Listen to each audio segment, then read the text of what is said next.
जिस समत में चाहे सिफत सेले रवा चल, वादी ये तुम्हारी है, ये सेहरा भी तुम्हारा। नाजरीन, इनकलाब आ नहीं रहा बल्कि आ चुका है। इमरान खान ने ज़िमनी इलेक्शन का ऐलान होने के बाद आज दूसरी मरतबा गुजरांवाला में वो तारीख साज जलसा किया है कि जिसकी धूम मुल्क के कोने कोने में फैल चुकी है, क्योंकि ये वो हल्का है जहाँ पर नून लीग का हमेशा राज रहा है और इसे नून लीग का गढ़ कहा जाता है। नवाज शरीफ ने इस्टेब्लिशमेंट के खिलाफ अपनी मशहूर जमानत तकरीर भी इसी जलसे के अंदर की थी, क्योंकि यही से नून लीग का पक्का सपोर्टर मौजूद रहा है और नून लीग अपने आप को गुजरांवाला का बादशाह कहती है। लेकिन आज इनकलाब की नवीज सुनाई दे रही है, जहां इसी गुजरांवाला के अंदर एक दफा फिर इमरान खान ने इतनी बड़ी तादाद में अवाम को बाहर निकाला है जिसका किसी ने सोचा भी नहीं होगा। एक तरफ इमरान खान का गुजरांवाला जलसा है, जबकि दूसरी जानिब एक दफा फिर इमरान खान के साथ इजहारी यकजहती के तौर पर पाकिस्तान भर में अवाम मुजाहरा कर रही है। ये इनकलाब की निशानी है, ये तब्दीली की कामयाबी है। बिलाखिर इमरान खान अपनी कौम को जगाने में कामयाब हो चुके हैं और मज़ाहमत के एक ऐसे रास्ते पर चल पड़े हैं जहां इन्होंने सब ताकतवर माफिया और अशराफिया को ललकार दिया है। आज इमरान खान ने नून लीग समेत पूरी अशराफिया को जमीन बोस कर दिया है। इक्तदार की खातिर इन सब ने मिलकर मुल्क के साथ खिलवाड़ किया, लेकिन अवामी कुव्वत के बलबोते पे अब इमरान खान इस अशराफिया से टकरा गया है। इमरान खान ने बिल आखिर ताकत के ईमानों पे कारी जरब लगा दी है। अब ताकतवर हल्के बुखलाहट का शिकार है। सियासत या बादशाहत बहुत बेरहम खेल है। इक्तदार को दमाम के लिए शाहों ने अपने बच्चे भाई अपनी आंखों के सामने जिबा करा दिए। जिद और हठधर्मी में सल्तनतें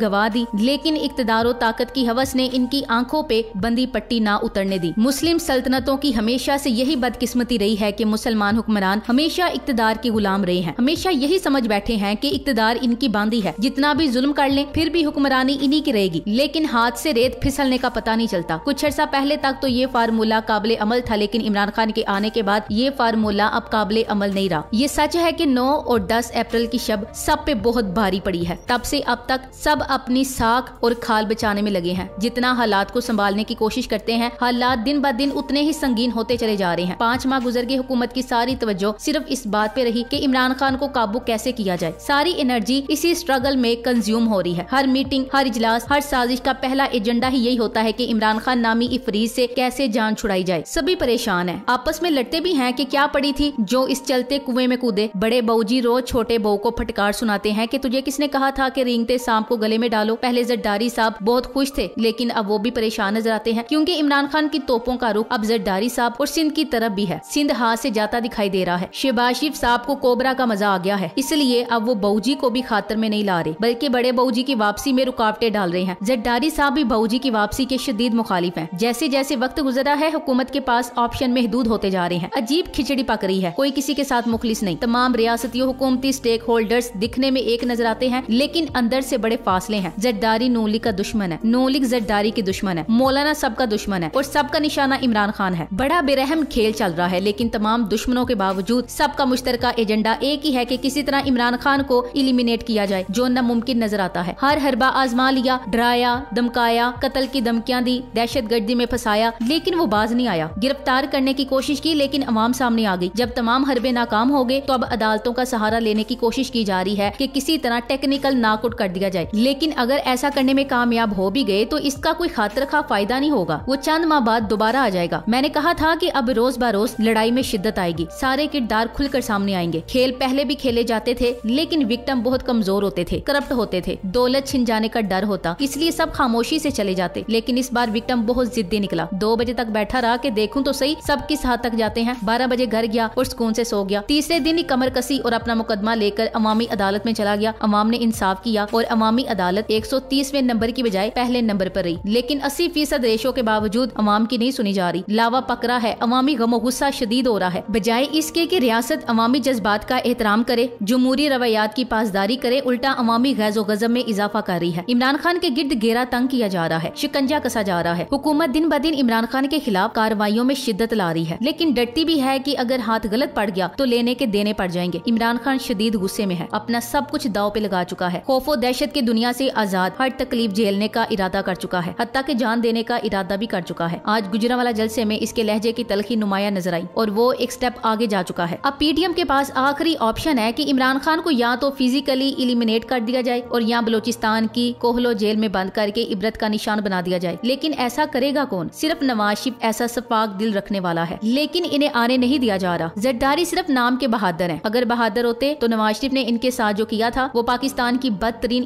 इंतकामी तारीख का हिस्सा है। बाकी रही इस्टेब्लिशमेंट, तो इन्हें क्या जरूरत है कि वो पाकिस्तान के सबसे बड़े सियासी लीडर को मिटा के इन मुसीबतों को हमेशा के लिए गले में डाल लें। और याद रखिएगा कि अगर खुदा न खास्ता अगले इलेक्शन में पीडीएम इक्तदार में आ गई तो ये फिर इदारे भी पनाह मांगेंगे। इमरान खान भी वाजे कर चुके हैं कि फौज मेरी अपनी है। इस पे जरदारी, नवाज और फजलू समेत सब परेशान है। इमरान खान सबके लिए दर्दे सर बन गया है। फिलहाल वो काबू में नहीं आ रहा और न ही मौजूदा हुकूमत को सांस लेने दे रहा है। अगले 3 हफ्ते शिद्दत की लड़ाई है। मेरे ख्याल में जो भी होना है इसी सितंबर में हो जाएगा। मुमकिन है कि अगले हफ्ते में पूरी रियासती ताकत इस्तेमाल करते हुए इमरान खान को गिरफ्तार कर लिया जाए। लेकिन हुकूमत में शामिल कुछ जिम्मेदारान इमरान खान की गिरफ्तारी के शदीद मुखालिफ हैं, क्योंकि वो समझते हैं कि शदीद माशी बहरान और महंगाई के दौरान अगर ये एडवेंचर नाकाम रहा तो फिर पाकिस्तानी सियासत कोई नया रुख इख्तियार कर लेगी। और ये सच भी है कि महंगाई के सताए लोगों को बस चिंगारी की जरूरत है। इसके बाद हालात किसी के काबू में नहीं रहेंगे। पाकिस्तान पहले ही डिफॉल्ट की जानिब गामजन है। ये बात तय है कि पाकिस्तान के अगले प्राइम मिनिस्टर इमरान खान ही होंगे। इन्हें गिरफ्तार कर लिया जाए, नाअहल कर दिया जाए, पार्टी बैन कर दी जाए, जेल भेज दिया जाए, कुछ भी कर लिया जाए, लेकिन इस बार ये सूरज डूबने वाला नहीं, क्योंकि अवामी समंदर आने वाली इलेक्शन में सबको बहा ले जाएगा। कुछ लोग तुम्हें समझाएंगे, वो तुमको खौफ दिलाएंगे, जो है वो भी खो सकता है। इस राह में राहजन है इतने, कुछ और यहाँ हो सकता है, कुछ और तो अक्सर होता है, पर तुम जिस लम्हे में जिंदा हो ये लम्हा तुमसे जिंदा है। ये वक्त नहीं फिर आएगा, तुम अपनी करनी कर गुजरो, जो होगा देखा जाएगा। आज इमरान खान खुलकर बोले और ऐलान बगावत कर दिया। इमरान खान ने कहा है कि मैंने पार्टी की सारी जिले तंजीमों को खत लिखा है, तैयार हो जाओ, कारकुनों को तैयार करो, जब मैं कॉल दूंगा तो सब ने तैयार होना है। लोग सड़कों पर आकर पुरअमन एहतजाज करेंगे और जबरदस्ती इलेक्शन करवाएंगे। मुल्क इसी तरह नीचे जाता रहा तो कौम इस्टेब्लिशमेंट को भी जिम्मेदार ठहराएगी। क्या कुछ नहीं किया। 25 मई को डराया, धमकाया गया। पंजाब जिमनी इलेक्शन बददियानतदार इलेक्शन है, इनको जिताने की पूरी कोशिश की। मिस्टर एक्स ने भी पूरी मदद की, फिर भी ये इलेक्शन हार गए। अब इनकी कोशिश है किसी तरह इमरान को नाअहल किया जाए। इन्होंने मेरे खिलाफ तौहीन मजहब, दहशतगर्दी का केस बना दिया। हम पाकिस्तान में शबे दुआ कर रहे थे, मदीने में इनके खिलाफ चोर चोर के नारे लगे। अब तक मुझ पर 20 मुकदमा दर्ज हो चुके हैं। ये मुझे पकड़ने आ रहे थे, मैंने भी बैग तैयार करके जेल की तैयारी कर ली थी। जेल तो छोटी चीज, मुल्क को हकीकी आजादी दिलाने के लिए जान भी कुर्बान करने को तैयार हूँ। मेरे chief of staff Shahbaz Gill को इन्होंने अगवा किया और तशद्दुद किया। शहबाज गिल ने मुझे वकला के जरिए पैगाम पहुंचाया, इमरान खान के खिलाफ बयान दो। शहबाज गिल ने कहा इन्होंने मुझे बरहना करके तशद्दुद किया। शहबाज गिल ने कहा अब बर्दाश्त नहीं कर सकता। इनके बयान के बाद मैंने कहा था कानूनी कार्रवाई करूंगा और मुझ पर दहशतगर्दी का मुकदमा दर्ज कर दिया। शहबाज गिल का हाल देखने के बाद कहा था कानूनी कार्रवाई करेंगे। अपनी बात को जारी रखते हुए इन्होंने कहा कि शहबाज गिल कोई दहशतगर्द कातिल नहीं था, इसके साथ ऐसा सलूक किया गया इसलिए रिएक्ट किया था। शहबाज गिल पर जिनसी तशद्दुद हुआ, क्या मैं रिएक्ट करता या ना करता? चीफ जस्टिस हाई कोर्ट अतर मिनुल्लाह की अदालत ने बड़े अच्छे फैसले किए। अदालत जो भी फैसला करेगी कबूल करूंगा। अदालत में अब मेरा केस चलेगा। पाकिस्तान ने अमेरिका की जंग लड़कर 80,000 पाकिस्तानियों की कुर्बानी दी। इस तरह के हुक्मरान बैरून मुमालिक के आगे लेट जाते हैं। ऐसे लोगों को मुसल्लत किया गया, इनको जो हुक्म बाहर से मिलेगा वही करेंगे। यही वजह है पाकिस्तान अपने पांव पर खड़ा नहीं हो सका। Thanks for watching. Allah Hafiz.